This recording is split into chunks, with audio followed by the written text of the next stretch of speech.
Roland Dumas, l'une des figures historiques importantes de la France, né le 23 août, et décédé le 3 juillet 2024, à l'âge de 101 ans. C'était un célèbre avocat et homme politique, connu pour son rôle de leader au sein du Parti socialiste, un des grands partis français. Sa vie et sa carrière sont un voyage plein de défis et de réussites, contenant de nombreuses histoires intéressantes et de profondes contributions au pays et à la politique française. Roland Dumas est né et a grandi dans une famille au fort bagage culturel du sud de la France. Il débute sa carrière juridique et devient rapidement célèbre comme l'un des avocats les plus talentueux de Paris. Sa carrière s'est non seulement arrêtée dans le domaine du droit mais a également combattu en politique. Il a rejoint le Parti socialiste et est devenu l'une des figures de proue, apportant une contribution importante à l'orientation et à la promotion des politiques importantes du parti. Outre son rôle d'homme politique et d'avocat, Roland Dumas a également apporté une contribution significative au développement des relations internationales de la France. Il a occupé des postes élevés dans la diplomatie et les relations internationales, notamment lorsqu'il était ministre des Affaires étrangères de la France. Ses efforts dans ce domaine ont contribué à renforcer la position et la réputation de la France sur la scène internationale. Vers la fin de sa vie, Roland Dumas reste une figure marquante de la politique et de la société française. Son décès en 2024 a suscité une profonde émotion et un profond chagrin au sein de la communauté politique et de l'opinion publique française. Ses funérailles ont eu lieu avec la grande participation de personnalités importantes, de collègues et de personnes qu'il aimait, et ont été l'occasion de se souvenir et de reconnaître ses grandes contributions au pays et à l'humanité. Roland Dumas est non seulement un homme au parcours remarquable mais aussi un symbole de persévérance, de carrière et de fidélité aux idéaux. Les marques qu'il a laissées continueront de vivre à jamais dans le cœur des Français et du monde entier, constituant une source éternelle d'inspiration pour les générations futures. C'est un personnage au trait de génie, mais en même temps les échecs et les scandales ne manquent pas qui ont fait sensation dans l'opinion publique. Roland Dumas est né dans une famille intellectuelle du comté des Albi, en France, en 1922. Sa carrière a débuté comme avocat, où il est devenu célèbre pour son expertise et son acuité dans le métier. Il a participé au mouvement de résistance antifasciste pendant la Seconde Guerre mondiale, une expérience qui a ensuite profondément influencé ses opinions et ses actions politiques. En tant que vice-ministre socialiste, Roland Dumas a apporté une contribution importante à la construction du régime juridique et social français dans les années 1980. Il est connu comme l'un des porte-paroles de la politique sociale progressiste, promouvant des mesures visant à protéger la population et à promouvoir la justice sociale. En 1984, Roland Dumas est nommé ministre des Affaires étrangères de la France dans le cabinet de François Mitterrand. Ce rôle a marqué un tournant important dans sa carrière politique, lorsqu'il a eu l'opportunité de participer aux enjeux diplomatiques internationaux, notamment dans le contexte de changement politique mondial et du rôle de la France au sein de l'Union européenne et de l'OTAN. Cependant, la carrière de Roland Dumas n'est pas sans controverses et scandales. Il a été accusé de corruption et d'abus de pouvoir dans la gestion de l'Accent-aigu-TAT, bien que les enquêtes ultérieures n'aient pas permis de trouver de preuves claires confirmant ces allégations. Outre sa carrière politique, Roland Dumas est également un avocat réputé et très apprécié dans le monde juridique. Il a participé à de nombreux procès majeurs, a présenté des arguments pointus et est largement connu pour son style de défense ingénieux. Avec toutes ces réalisations et controverses, la vie de Roland Dumas est l'histoire d'une carrière brillante mais non sans ses coins sombres. Il a profondément marqué l'histoire politique et juridique de la France et, qu'il y ait des éloges ou des critiques, il reste une icône incontournable dans la liste de ceux qui ont contribué au développement du pays et de la civilisation humaine. En 1993, après avoir échoué à réélire l'Assemblée nationale française, Roland Dumas, l'une des personnalités marquantes de la politique française, a de nouveau été nommé président du Conseil constitutionnel en 1995. Il a occupé ce poste au cours d'une période tumultueuse de la politique française. Le poste de président du Conseil constitutionnel est l'un des postes les plus importants du système politique français.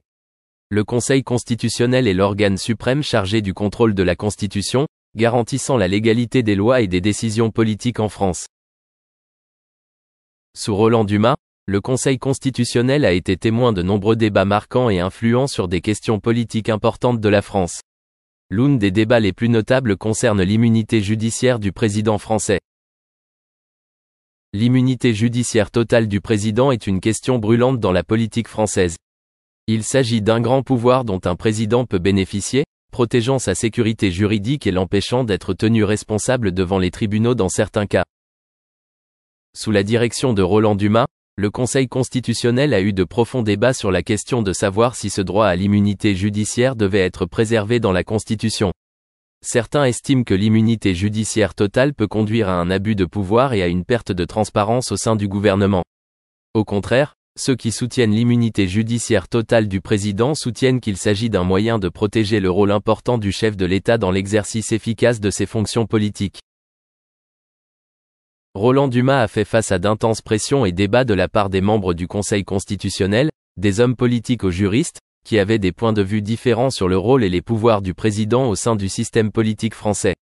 Ces débats reflètent non seulement la diversité des points de vue sur la politique française, mais montrent également le rôle important du Conseil constitutionnel pour assurer l'équilibre des pouvoirs et protéger la légitimité de la nation.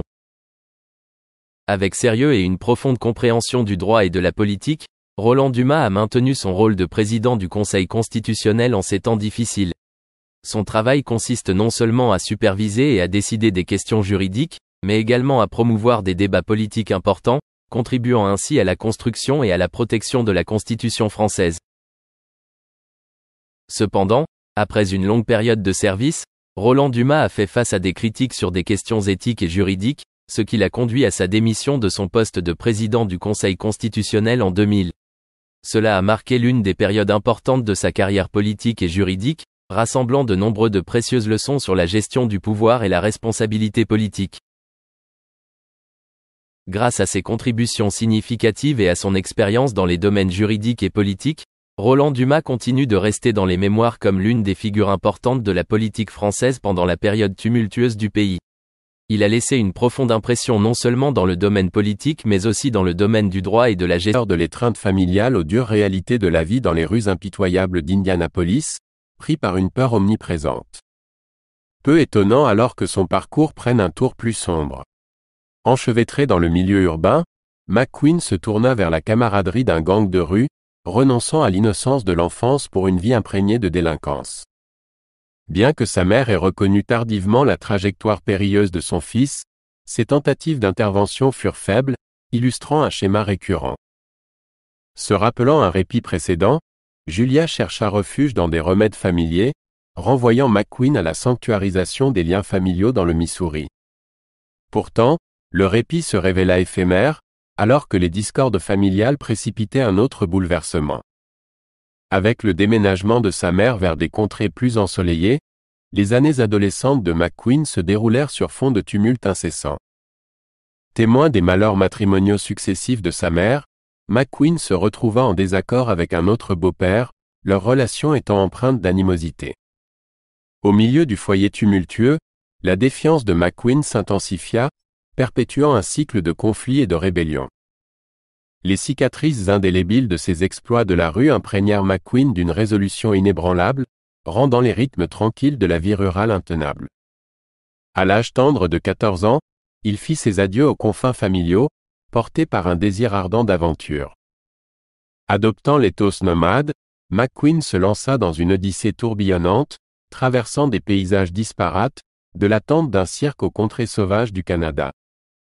Pourtant, au milieu du flux transitoire de son existence itinérante, une stabilité apparente demeurait insaisissable.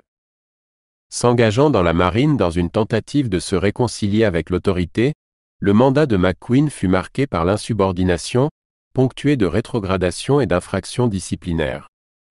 Pourtant, au milieu du tumulte, une métamorphose latente prit racine, annonçant l'aube d'un nouveau chapitre dans la saga tumultueuse de la vie de Steve McQueen. À la suite de son séjour au cachot, McQueen subit une transformation remarquable, émergeant comme un parangon de discipline au sein des rangs des marines.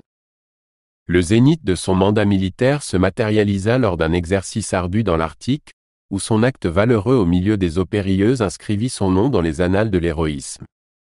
Plongeant dans les profondeurs glaciales, McQueen effectua un sauvetage audacieux, extirpant ses camarades marines des griffes de la mort. Peut-être, sous le vernis de la défiance, se cachait un cœur imprégné de courage et de désintéressement. Pourtant, Ce récit ne relate pas les exploits de Steve McQueen, le marine estimé. À 22 ans, le moment était venu pour McQueen d'entendre l'appel du destin et d'embrasser sa véritable vocation.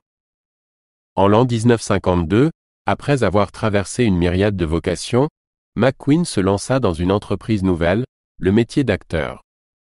Imperturbable devant un terrain inconnu, il saisit l'occasion de perfectionner son art, s'inscrivant à des cours de théâtre sous la tutelle de personnalités éminentes.